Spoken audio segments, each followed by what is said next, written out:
the Yellow River drag strip. August 17th, 1969. A day etched in racing history for all the wrong reasons. The air crackled with anticipation, thick with the scent of exhaust and the roar of engines. Drivers, adrenaline pumping, prepared to test their mettle on the asphalt.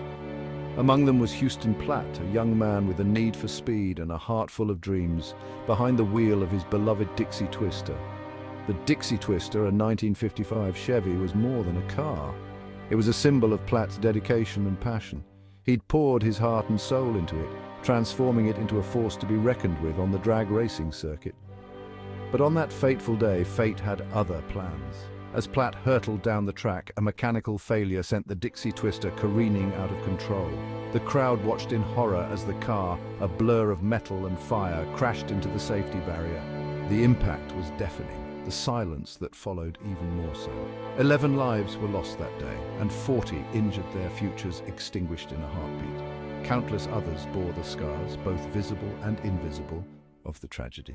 The Yellow River drag strip, once a place of dreams and exhilaration, was forever stained with sorrow.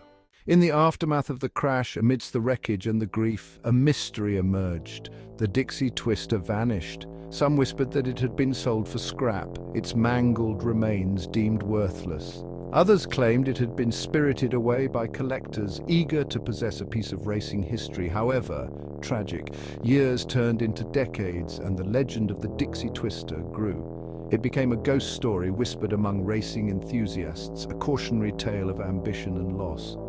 The car, once a symbol of speed and power, was now an enigma, its whereabouts unknown, its story unfinished. But somewhere in the quiet corners of memory, hope flickered. Houston Platt's family and friends clung to the belief that the Dixie Twister, like their loved one, deserved to be found. They yearned for closure, for a tangible link to the past, for a chance to honor the memory of the young man who had lived for the thrill of the race. The passage of time did little to quell the curiosity surrounding the Dixie Twister's disappearance. If anything, the mystery only deepened as years turned into decades. Rumors circulated, each more outlandish than the last, transforming the car into a mythical creature whispered about in hushed tones.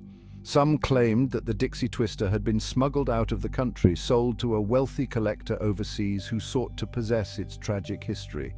Others swore it had been buried, hidden away as a grim reminder of the day tragedy struck the Yellow River drag strip. Each tale, though fantastical, reflected the enduring fascination with the Dixie Twister. It became a symbol of a bygone era, a time when racing was raw and untamed, and the men and women who lived for the sport were considered both daredevils and heroes. Randall Davis never forgot the Dixie Twister, nor the young man who had poured his heart and soul into it. A crew member for Platt's racing team, Davis had borne witness to the car's transformation from a rusty shell into a roaring beast of the drag strip. He had also been there on that fateful day in 1969, his life forever altered by the events at Yellow River. Haunted by the memory of the crash and the disappearance of the Dixie Twister, Davis made a silent vow to find the car. It became his personal quest, a way to honor Platt's memory and bring a sense of closure to those affected by the tragedy. For years, Davis meticulously followed every lead, every whisper, every rumor.